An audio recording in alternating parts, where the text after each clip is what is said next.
In this episode, we're going to strengthen the exact kind of thinking that helps you stay steady when a question feels crowded with details and the right answer depends on judgment rather than memorization.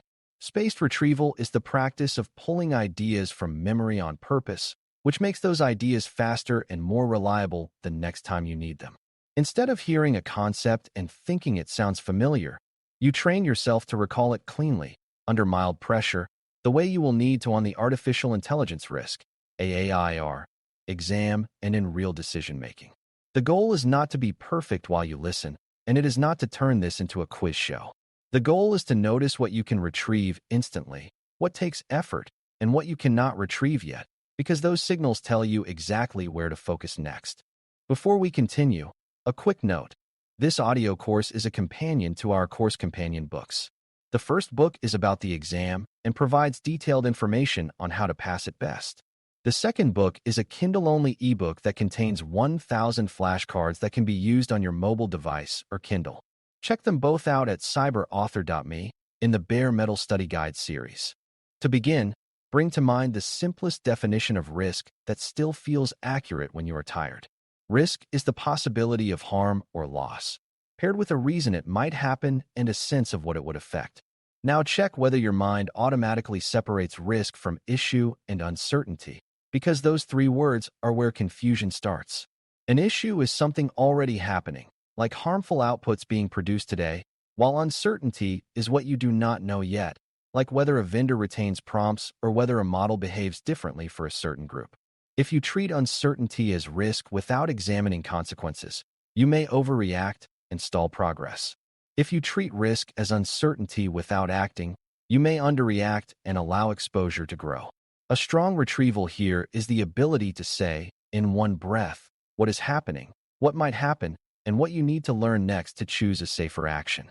Now pull up the idea of governance and test whether you can explain it without drifting into vague slogans. Governance is the oversight system that sets direction, assigns decision rights, defines accountability, and checks that behavior stays aligned with obligations and values. If that definition feels solid, your next retrieval step is to connect governance to programs and to life cycle outcomes. The program is the operational machinery, meaning the repeatable workflows, controls, monitoring, and reporting that turn governance into daily reality. Lifecycle outcomes are what you observe before deployment, during use, and after change, such as whether validation happens before exposure, whether monitoring catches drift early, and whether incidents are contained quickly. If you can connect these three layers, you will be able to spot exam answers that look helpful but address only one layer. In a scenario where a team wants to deploy quickly, governance sets thresholds, the program enforces readiness steps, and lifecycle discipline prevents risk from rising silently after launch. Shift your mind to triage, but do it as rapid recall rather than as a long explanation. Triage is the method of deciding what deserves action now when you cannot do everything at once, and it exists to prevent analysis paralysis. Ask yourself what three factors you use to sort risks quickly, and listen for impact, likelihood, and time sensitivity to show up in your thinking. Impact is the size and kind of harm. Likelihood is how plausible it is under normal conditions. And time sensitivity is whether waiting makes the outcome worse or harder to reverse.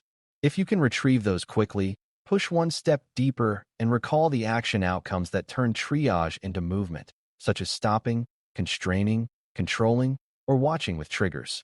The reason this matters is that many exam distractors invite you to analyze endlessly rather than to choose a safe action with incomplete information. Strong risk thinking accepts that you can act responsibly before you know everything, especially when harm could be irreversible. Now retrieve the idea of control in a way that focuses on outcomes rather than checkboxes. A control is a safeguard that reduces risk, detects problems, or helps correct harm, and it is valuable only if it changes outcomes in practice. If your mind wants to say training is a control, monitoring is a control, review is a control, pause and ask what harm each one prevents and what evidence would show it is working. A training control is not effective because people completed a module. It is effective when behavior changes, such as fewer sensitive inputs being pasted into tools. A monitoring control is not effective because charts exist. It is effective when signals trigger action quickly enough to prevent harm from spreading. A review control is not effective because a meeting occurred. It is effective when risky outputs are caught and corrected before they reach the public. If you can retrieve control effectiveness thinking quickly, you will be less likely to accept answers that sound compliant but fail to reduce real risk. Bring in data, because many high-yield decisions pivot on data handling even when the question does not say privacy explicitly. Recall that data classification is the practice of labeling data by sensitivity so protections match risk, and that data lineage is the ability to trace where data came from and how it moved. Now do a rapid mental check on leakage risk, which is sensitive information leaving approved boundaries through inputs, outputs, or connected sources. The fastest way to retrieve the right governance move is to ask what data is being touched, who can access it, and whether the system's design makes leakage hard to detect or easy to prevent. If the scenario includes people pasting internal information into a generative tool, your best instincts should include restricting certain data categories, providing safe alternatives, and monitoring for misuse patterns. Many beginners jump straight to telling people to be careful, but careful is not a control under pressure. Practical governance reduces the chance of error by making the safe path easy and the unsafe path difficult.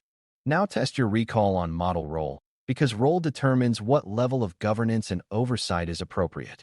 A model can be used for drafting, for decision support, for prioritization, or for automated decisioning, and risk rises as influence and consequence rise. Ask yourself how you recognize decisioning risk quickly, and notice whether your mind goes to credit, hiring, healthcare, or safety contexts where harms can be personal and hard to undo.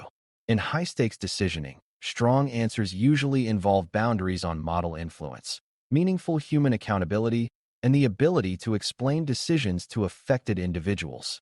The temptation in exam questions is to focus on average accuracy, but average accuracy is not enough when errors are unevenly distributed or when the cost of being wrong is severe. If you can retrieve the idea of reversibility, you can prioritize better, because reversible harms allow learning with constraints while irreversible harms demand stronger caution early. Now retrieve fairness and bias concepts without turning them into abstract philosophy. Bias, in a risk sense, is a systematic pattern that produces unfair or distorted outcomes, often because the data reflects history or because the model performs differently across groups. Fairness is the goal of reducing unjustified differences in outcomes, especially where rights, access, and safety are involved. A rapid recall move is to ask whether the system could create unequal impact even if it never uses sensitive attributes explicitly, because proxies can still produce discriminatory outcomes. Another strong recall is to remember that fairness is not one and done, because population patterns and usage patterns change, which means monitoring matters. If an exam scenario shows a model performing well overall, but generating complaints from a specific group, the best response is not to dismiss the complaints as noise. The best response connects evaluation, monitoring, and governance thresholds to investigate and adjust, because fairness risk is often discovered through pattern signals rather than through a single test. Now test your recall on transparency, explainability, and traceability, because these terms are easy to mix up. Transparency is being clear about what the system does and what its limits are, so people are not misled. Explainability is being able to provide understandable reasons for outputs or outcomes, especially when decisions affect people. Traceability is being able to reconstruct what happened, including model versions, data sources, changes, and decision records. If you can retrieve those distinctions quickly, you will be able to choose answers that match the question's need. If the scenario is about customer trust and public perception, transparency and communication may dominate. If the scenario is about adverse decisions, explainability and appeals matter. If the scenario is about incident investigation, traceability and evidence preservation become central. These are not just buzzwords. They are practical capabilities that determine whether an organization can defend decisions and learn after problems occur. Now bring in the operational side and retrieve what monitoring should accomplish in a governance program. Monitoring exists to detect drift, misuse, control failure, and emerging harm early enough to act, and it should connect to thresholds that trigger response. A key risk indicator, KRI, is a signal chosen because it suggests risk is rising, and it is useful only if someone owns it and reacts when it moves. A key performance indicator, KPI, is a signal chosen because it indicates performance outcomes, and it can matter for risk when degraded performance creates more errors or more unsafe outputs. When you hear dashboard language, your fast recall should include the question of what decision the metric supports, because metrics that do not drive decisions become decorative. Many exam distractors try to impress you with measurement rather than with action. The better answer usually shows measurement tied to escalation rules, containment authority, and continuous improvement. Now retrieve incident thinking, because many high-yield decisions appear when something has already gone wrong or might be about to. An incident is an event where harm occurred or could plausibly occur, such as leakage, harmful outputs, or unfair outcomes at scale. Incident response is the structured process of detection, containment, communication, correction, and learning. A fast recall move is to prioritize harm containment before reputation management, because continuing harm destroys trust faster than imperfect messaging. Another fast recall move is to preserve evidence while containing, because you need traceability to understand root cause and to demonstrate due care. If you see a scenario where teams are debating while exposure grows, the best answer often activates a playbook with clear roles and authority to pause or constrain use. The mistake beginners make is waiting for certainty, but incident maturity is acting responsibly under uncertainty to prevent escalation. Now bring in third-party risk, because many organizations use vendor models and services, and that creates a special kind of visibility gap. Third-party risk is the risk that a vendor's practices, controls, outages, or contractual terms create harm for your organization or the people affected by the system. Due diligence is the process of evaluating a vendor's claims and control posture before adoption, and it should include data handling, retention, incident support, and change practices. A critical recall point is that accountability remains with the deploying organization even if the vendor supplies the model. If you see an exam scenario where a team says the vendor guarantees safety, your best instinct should be to ask what evidence exists, what contractual safeguards exist, and what monitoring and escalation paths include the vendor relationship. Vendor marketing language is not governance, and assuming it is creates silent exposure. Strong governance integrates vendors into oversight rather than treating them as a black box. Now test your recall on Shadow AI, because it reveals whether culture and controls fit reality. Shadow AI is unapproved or unmanaged AI use that bypasses governance and creates hidden risk, often driven by convenience and unmet needs. A quick recall response is that discovery, clear policy, and safe alternatives must work together, because policy without alternatives pushes use underground. If people are using unapproved tools to draft customer messages, the right approach is to provide approved workflows, clear boundaries on sensitive data, and review steps that match the stakes. Another fast recall is to treat shadow usage as a signal that the safe path is not usable enough, not just as misconduct. That does not remove accountability, but it changes the strategy, because enforcement alone rarely solves a problem that is driven by productivity pressure.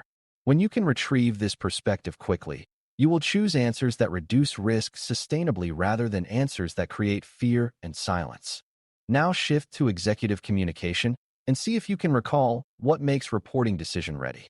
Executive-ready reporting highlights clear findings, clear consequences, and clear decisions, rather than drowning leadership in technical detail. A finding is a meaningful condition tied to plausible harm, not a vague worry about what could happen in theory. The decision should be framed as proceed with constraints, delay pending controls, stop the use case, or accept residual risk with monitoring and triggers, with ownership made explicit.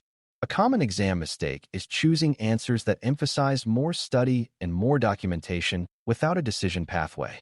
If a system is about to be deployed, governance must decide what must be true before exposure begins, and leadership must understand what trade-offs are being made. Strong reporting separates what is known from what is uncertain and ties uncertainty to plan validation, rather than pretending everything is finished or pretending nothing can be done until everything is proven. Now do a retrieval pass on culture, because culture is the invisible control that determines whether people follow the safe path under pressure. Incentives shape behavior, and if speed is rewarded without balance, Controls become checkboxes, and risky shortcuts multiply. Accountability clarifies who owns risk decisions and who ensures controls remain effective, which prevents drift into nobody's job territory. Psychological safety determines whether people report near misses and concerns early, which is how incidents are prevented from growing. If you see an exam scenario where teams hide problems, delay reporting, or treat governance as a threat, the best response often includes improving reporting pathways, leadership reinforcement of safe behavior, and practical alternatives that remove the need for shadow work. Culture is not fluff. It is the environment in which every other control either works or collapses. When you can recall this under pressure, you will choose answers that strengthen sustainable safety, not just superficial compliance.